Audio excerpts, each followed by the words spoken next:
ખાડા પૂરવાના વાયદા માત્ર હવામાં છે। રાજકોટ શહેરને હજુ પણ ખાડામાંથી મુક્તિ નથી મળી।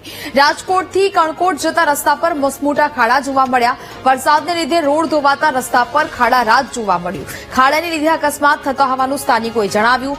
મહાપાલિકામાં રૂબરૂ અને ઓનલાઈન રજૂઆત કરવા છતાં નિરાકરણ ન આવ્યું। સ્થાનિકોએ તંત્રની ઢીલી કામગીરી સામે રોષ ઠાલવ્યો છે।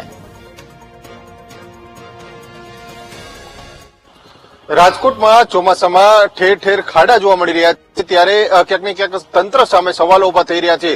રાજકોટથી કણકોટ જવાના જે 80 ફૂટનો માર્ગ છે, ત્યાં આ પ્રકારના ખાડા છે તે જોવા મળી રહ્યા છે। આપ સીધા દ્રશ્યો જોઈ શકો છો, જે પ્રમાણેનો આ રોડ રસ્તો છે, આખો રોડ છે તે ધોવાઈ ગયો હોય અને મસ્ત મોટા ખાડા પડી ગયા હોય, ત્યારે તંત્ર દ્વારા આ ખાડા રિપેરિંગ કરવાના દાવા તો કરવામાં આવી રહ્યા છે, પરંતુ રિયાલિટી કંઈક અલગ જ પ્રકારની જોવા મળી રહી છે। આપ સીધા દ્રશ્યો જોઈ શકો છો, આ 80 ફૂટનો રોડ છે અને મોટા મોટા આ ખાડા છે તે પડેલા જોવા મળી રહ્યા છે। આપણી સાથે આ સ્થાનિકો છે, તેમની સાથે વાત કરવાનો પ્રયત્ન કરશું। શું નામ છે આપનું? મારું નામ ભીખાલાલ સાહિતા છે। શું કહેશો, જે પ્રમાણે આ રસ્તા ઉપર ખાડા પડ્યા છે, તંત્ર અહીંયા કઈ રિપેરિંગની કામગીરી નથી કરી?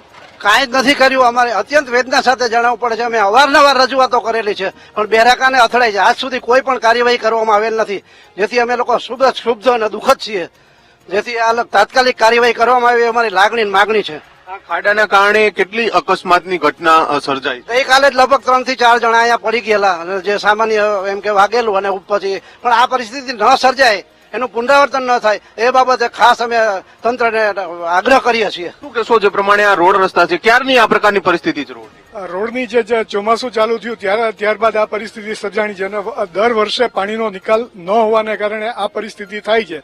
અને અમારા દ્વારા વખતો વખત કોર્પોરેશનને ઓનલાઈન અને જે પોર્ટલ પર ફરિયાદ કરવામાં આવે છે, પણ એનું કોઈ પરિણામ નથી આવતું, અને જેવી ફરિયાદ થાય છે એટલે તરત જ સોલ્વ છે એવો મેસેજ નાખી દે છે, અને હજી પણ અમારી ફરિયાદ જે પેન્ડિંગ છે એનું કોઈ સમાધાન થયેલું નથી। ચોક્કસથી જે સ્થાનિકો છે તેમાં રોષ જોવા મળી રહ્યો છે। ભાઈ, શું નામ છે તમારું?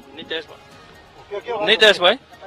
શું સમસ્યા છે? સમસ્યામાં રોજ બૈરાઓ સ્કૂલે છોકરાઓને મૂકવા જાય છે, પણ સ્લીપ થતા છોકરાઓ પડે છે અને બૈરાઓ પડે છે। ખરેખર શું પરિસ્થિતિ હોવી જોઈએ, શું માનો છો? રસ્તો સારો હોવો જોઈએ। કોર્પોરેશનને એ તો કરવું જોઈએ ને, ટેક્સના પૈસા લે છે તો પછી આટલું કામ તો દાવા કરે છે કોર્પોરેશન કે અમે રિપેર કરી દીધા રસ્તા, હજુ નથી? ખોટા દાવા છે।